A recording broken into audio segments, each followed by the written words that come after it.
We're here to thank volunteers. Actually, they're going to do another next week at 2 o'clock, so those of you that can come at 10, I'm sure there'll be more goodies. And come several, I guess I better not say who, but lifetime member awards that are going to be given. But today, I just want to say a general thank you to all volunteers. The word volunteer comes from Latin, voluntarium, of your own free will, but interesting enough, they changed it later to the draft. That's actually a... So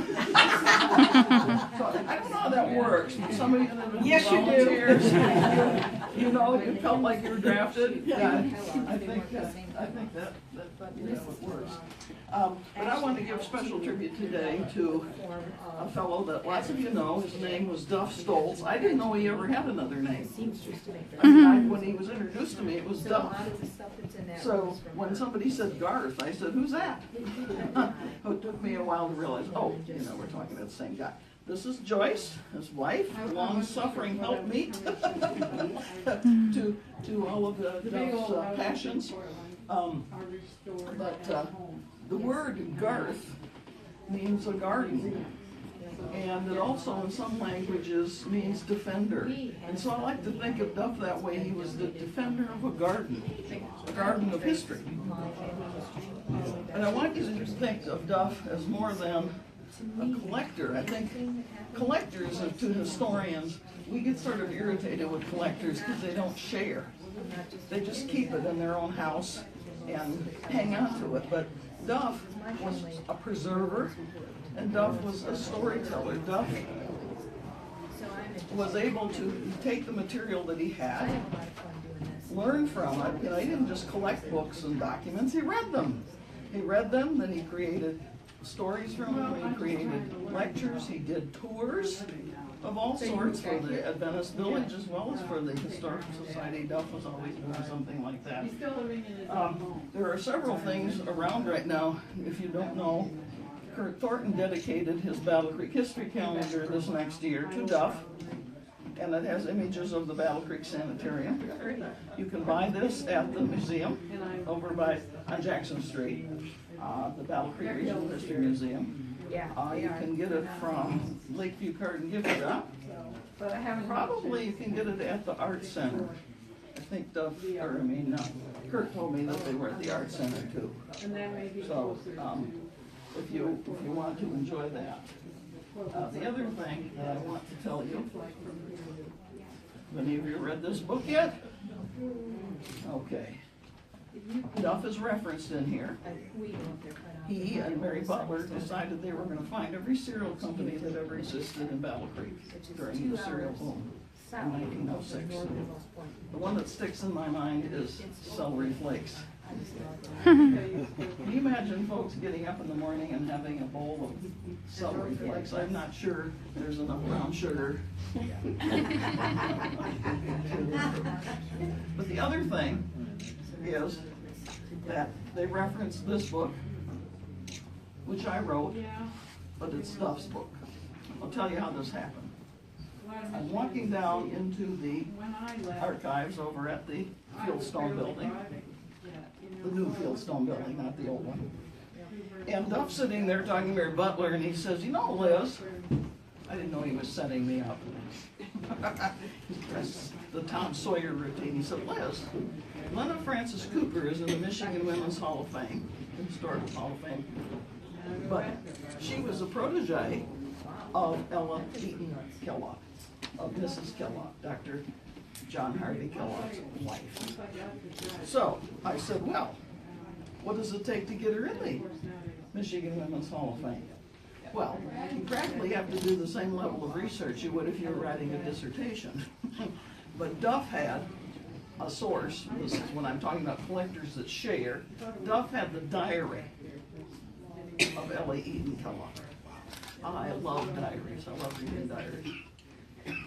Her diary, unfortunately, doesn't cover her whole existence here. It was later in her life, after she was less busy, having raised 42 children,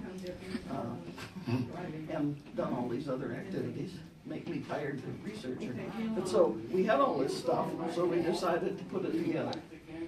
So my name may be on it, but this was Duff's idea in the first place. And he and Mary Butler helped me put it together because, like I said, there were sources that I wouldn't have access to that Duff had, and that he shared them. And we discussed this. He knew Bernice Wittenberg, who was a professor up at Michigan State in home economics, dietetics. She was very helpful. So if you go to the Michigan Women's Hall of Fame, the Historic Hall of Fame, she's here. And he mentions it. He says, this is in fact, John Schwartz, who wrote a biography of Dr. John Harvey Kellogg, said, this is the unsung hero of cereal. He says the same thing. I thought, well, I wrote a book. She's not unsung anymore, but, you know, it's still, people know less about her. So I'm very biased towards this book since he had enough sense to reference Duff and me. I read last night about the shredded wheat. Yes? That was grass. That was grass. This is an excellent book. And it's not dry. I mean, it's a history book, but I thought he did a good job. Did you like it? Yes. Yeah. I thought he did a good job. He may have made too big a deal out of their battling, because we know that they also met peacefully as a family. but in court, it wasn't too peaceful. Duff was a member of the Historical Society. He used to do what was called Second Sunday with Ralph Chrisman. In fact, there was a whole bunch of guys. When I retired, I invited myself. You know, there was Duff, Ralph Chrisman, Orville Convis, Don Hanna, Michael Mardich, Junior Thornton. And I said, guys, can I meet with you? And I forgot who it was that said this. Michael Mardich, I think, said, well, you're better looking than Ralph Chrisman, so we'll let you into the group. They always did all of the construction here and keeping the house going. And Duff and Ralph, for years and years, did what was called Second Sunday. I remember participating myself. Second Sunday, you brought an artifact or you brought a collection and then you just sort of stood around and people came through and you talked about your collection, and that was great fun. But the reason we're here today is because upstairs, and I'm not going to climb up there, it's awfully steep steps, but if you want to, we have what's called the sanitarium room.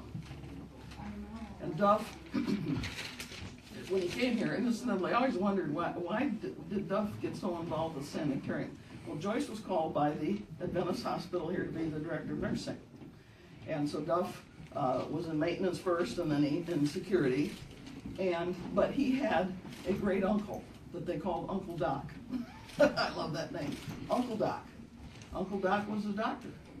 And so was his wife at the Battle Creek Sanitarium. And Duff had his office in the old Fieldstone building, the real one, the old one. And so his interest in history existed before that.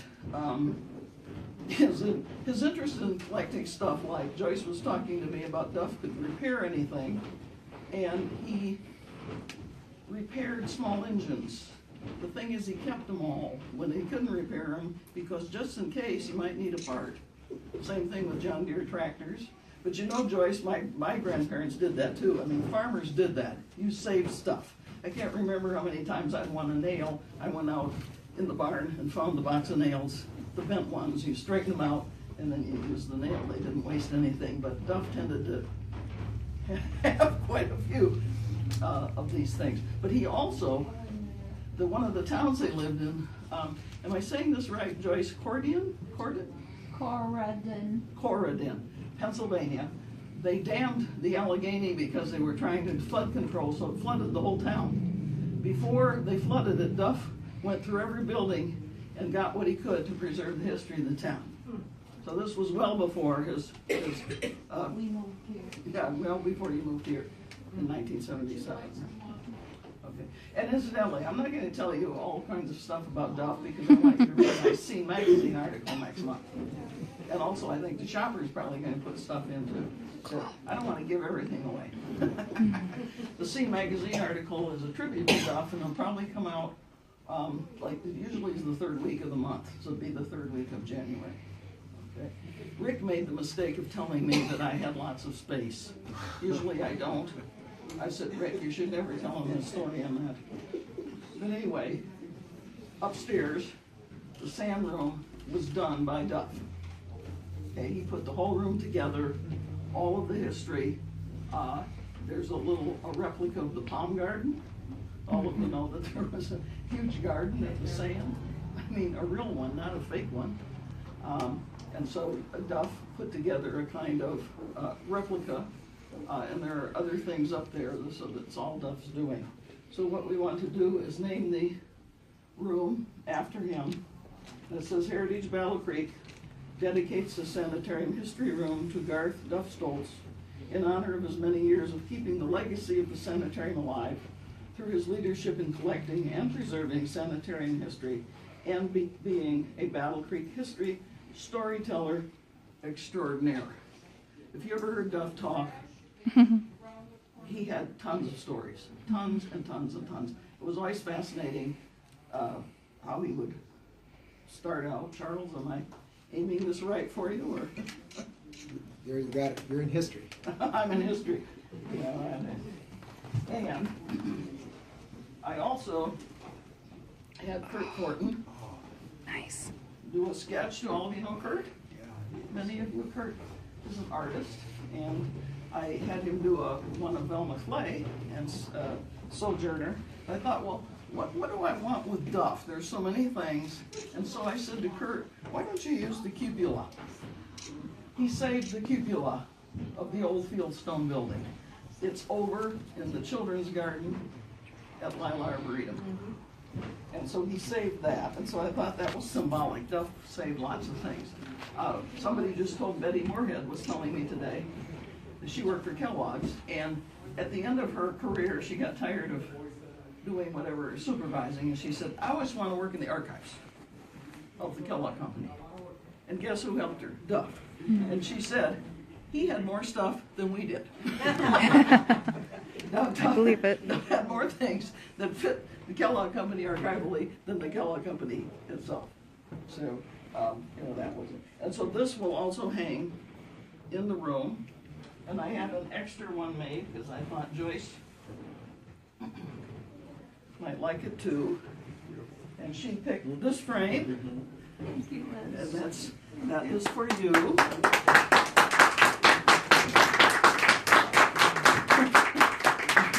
Yeah, a couple weeks ago, Joyce was gracious enough to give me a tour of some of Duff's materials, which it's mind-boggling, absolutely mind-boggling.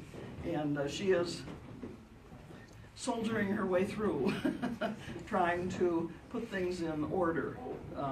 Duff wasn't too big on order. Some things he was, some things he wasn't. So, we thank Duff. And make sure you look for my it'll be more biographical. It'll have a lot more things about what Duff did for Battle. It'll concentrate on Battle Creek, although I'll give, a few backgrounds to the early days before you get here. And I hope that you'll enjoy it. Joyce, would you like to say anything would you like to add any words, or? I probably am not, my mental state right now is. Yes. Well, that's all right, you don't have to. I would like to Okay. say how much I appreciate your comments, Liz, because they're so right on. And I know at the Kimball house, Duff died 6 months ago yesterday. And so I get a little emotional. I love this picture. Good. I just love it. Kurt gets I know such a her. line. You know what he said? He said, thank you for having me do this. He said, I needed a reason to do a picture of Duff, and you gave it to me. Beautiful. But back to the Kimball house, when we first moved to town in '77, we did get involved here very much. I want to focus on the Kimball house right now. Okay. Even though most of the stuff now is in the new museum. Right. But we had wonderful times here. because this was the museum. Mhm. And the basement was full and upstairs, and it was just a delight to be here every weekend, on second Sunday. Second Sunday, yeah. And it was very, very well attended. Mhm. And people would just stream in the door with their children, and times have changed, but what a nice time it was. And I guess my appreciation for all you have done to bring Duff's earthly reward to it. Right. He'll have another reward. He will. He does already. I would like to end with one thing.